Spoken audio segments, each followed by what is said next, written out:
desde que ustedes llegaron al Gobierno, aquellos españoles que cobraban el salario mínimo interprofesional en 2018, cuando ustedes llegan al Gobierno pagaban 5.200 euros de impuestos al año, hoy pagan 8.400. Una subida en la presión recaudatoria del 60% para las rentas más bajas de España.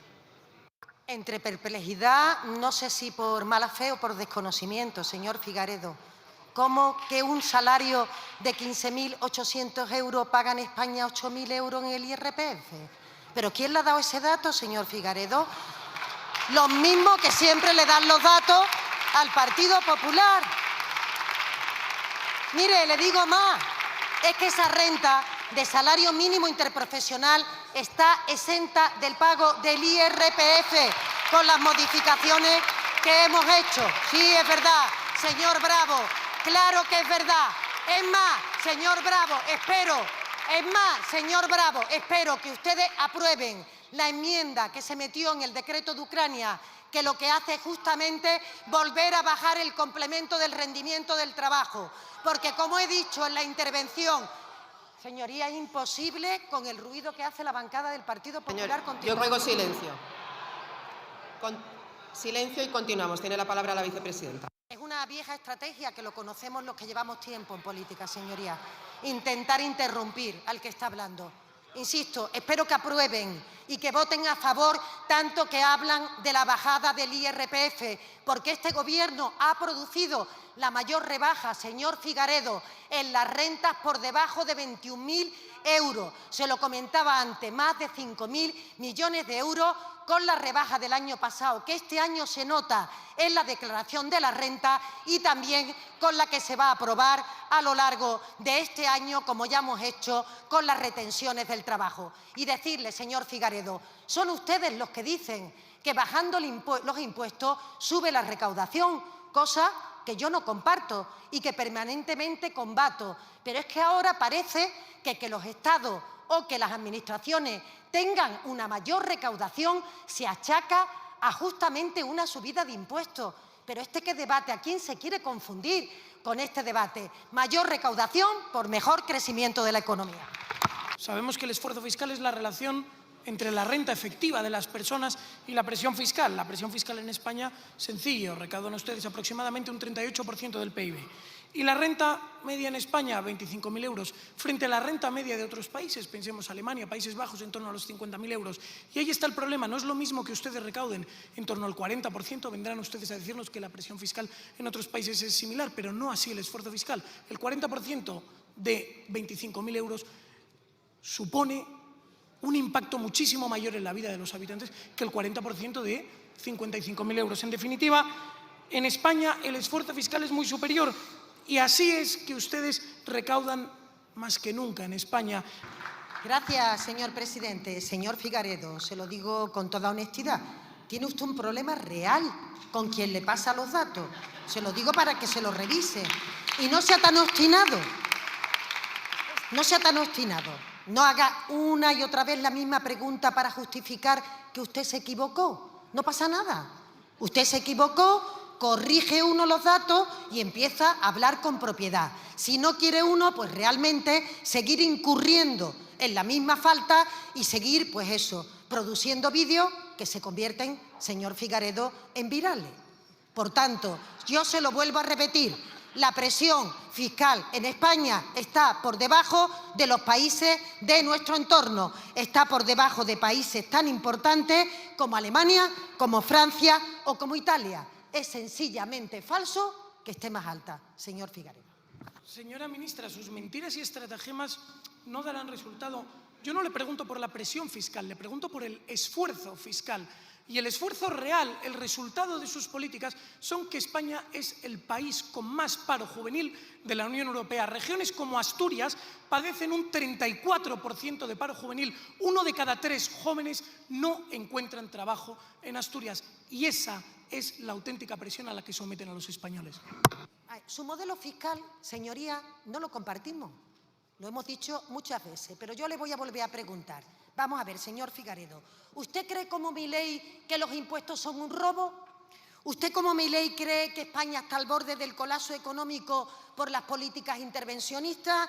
¿Usted cree que el socialismo es el cáncer que destruye a las naciones desde dentro? ¿Usted cree que la redistribución de la riqueza se basa en el resentimiento? ¿Usted cree que la justicia social es una aberración? Porque si usted cree todo eso, entonces usted no cree en la Constitución española. Ustedes que son tan patriotas de pacotilla y que al final terminan renunciando a los mismos principios de la Constitución española. Si en vez de hacer aspavientos me escucha, señor Figaredo, probablemente podemos avanzar en el diálogo. Pero si cada vez que yo le hablo usted intenta sobreponerse hablándome a mí, nunca jamás va a aprender ni un solo dato. Y créame que le diga que le viene bien aprenderlo. La agencia tributaria, según un informe, le traigo una copia para que no se pierda usted con los datos después, le dejo aquí una copia. La agencia tributaria considera ricos a todos aquellos españoles que ganan más de 30.000 euros, que son los que soportan hasta el 60% del total de la recaudación por IRPF en España. ¿Y quién gana más de 30.000 euros en España? Pues un conductor de autocares urbanos en Asturias, por ejemplo, un operario de maquinaria también en Asturias, un carretillero, un enfermero en el Hospital Central de Asturias.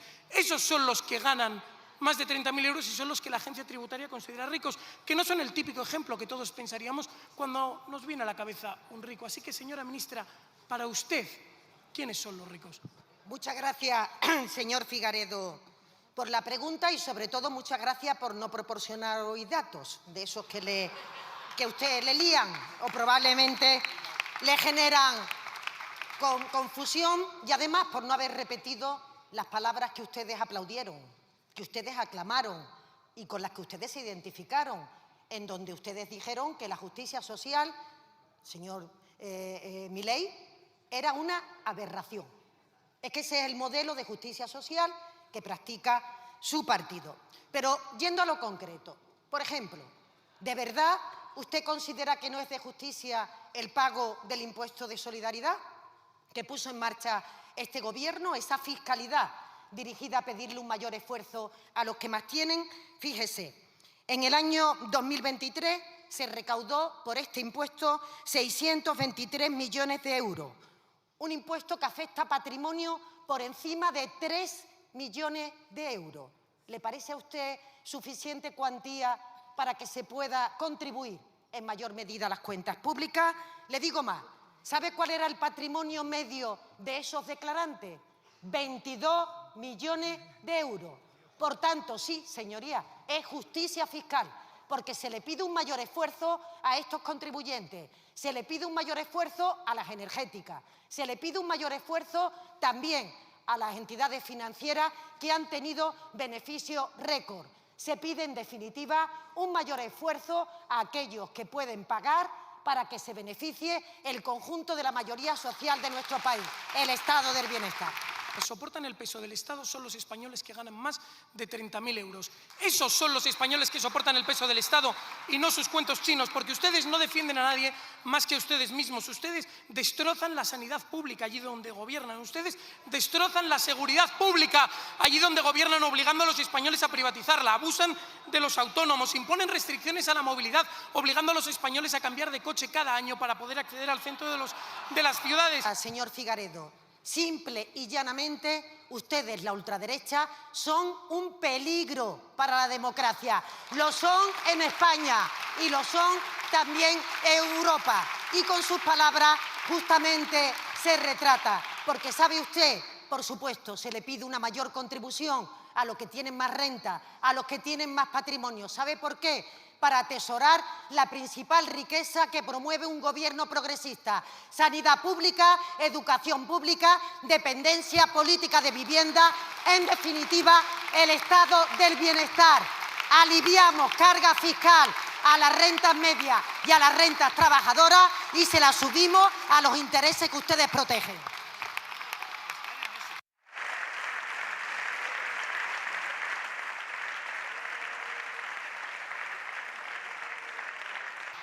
pero es que usted siempre responde con mucha sorna, con mucho chascarrillo. Y, señora ministra, los españoles no se ríen, porque los españoles ya no soportan esta situación. Los trabajadores de la industria se están yendo a la calle, en Asturias, en Cádiz. Pero es que los españoles cada vez tienen más dificultades para formar una familia y ustedes no aflojan, no dejan de machacarles, no dejan de exprimirles y de engañarles. Así que, señora ministra, por favor. Muchísimas gracias, señor Figueredo. Señor presidente, yo creo que puede haber unanimidad en pensar qué diputado es el que hace más chascarrillo dentro de esta Cámara, señoría. Sí, porque usted dice que yo hago una respuesta de chascarrillo. Yo creo que usted hace preguntas de chascarrillo que no aprende, de una pregunta a otra a poder consultar los datos, que sean datos robustos, contundentes y oficiales. Y, en definitiva, señor Figueredo, parece que el papel que le asignan dentro de su grupo es justamente un papel que ninguno de los diputados de esta Cámara le gustaría ni quiere envidiar. Habla usted de que hay menos pan. Debe ser que no se ha enterado, porque debe de no leer los datos, que efectivamente en el día de ayer conocimos el PIB, el crecimiento económico en nuestro país. Un crecimiento económico que está en el 2,5, que en el trimestral está en el 0,8 y está hablando que la política económica de este Gobierno es justa y un éxito, señor Figueredo. Así que, señora ministra, si no es en sanidad y en educación, ¿en qué se gastan ustedes los impuestos que pagan los españoles?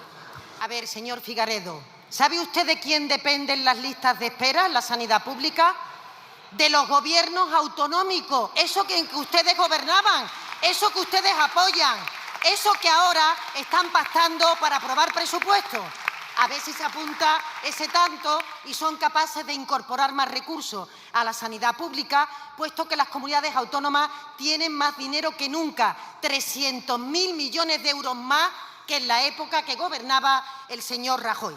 Pero le contesto, ¿en qué se gasta el Gobierno de España el dinero público? Se lo digo, mire, un 60% en gasto social, que ha subido un 12,6% respecto al año 2022.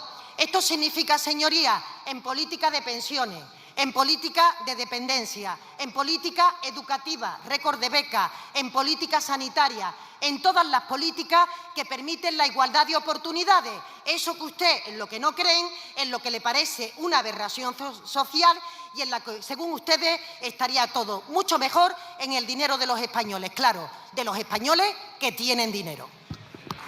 Ustedes no aflojan, porque cualquier español, el más llano, entre IRPF, cotizaciones a la Seguridad Social, IVA, IBI, impuestos indirectos, pagan más del 50% de su salario en impuestos. ¿Y todo ello para qué? ¿En qué se lo gastan? Subvenciones absurdas, infinitas, sin ir más lejos. Ayer aprobaron 83 millones de euros en subvenciones, entre otras al FMI, no se sabe para qué. Incluso la corrupción, que es absolutamente sangrante, que están ustedes. Récord en creación de empleo, la economía que más crece del conjunto del mundo, la inflación 1,5%. Señoría, le voy a dar un dato muy claro. Los impuestos financian las comunidades autónomas. ¿De dónde cree usted que sale el dinero de las transferencias para la sanidad, para la educación, para la dependencia? De los impuestos, señor Figueredo, del dinero que permite la redistribución de la riqueza. En lo que ustedes no creen, Y en esto nunca, como siempre le he dicho, nos vamos a poner de acuerdo. Pero, señoría, ¿en qué se lo gastan ustedes? Ustedes no gobiernan en este momento en comunidades autónomas. Pero, por ejemplo, su secretario general en Cataluña se gastó el dinero del grupo parlamentario catalán en peluquería, en tintorería, en comida a domicilio o en el colegio de sus hijos. 2 sanciones por más de 200.000 euros que le ha puesto a usted el Tribunal de Cuentas por financiación irregular. Y la pregunta, señoría, ¿en qué se gastan ustedes el préstamo que le ha dado un banco húngaro por un importe de 9,2 millones de euros? ¿Se lo puede explicar a los españoles?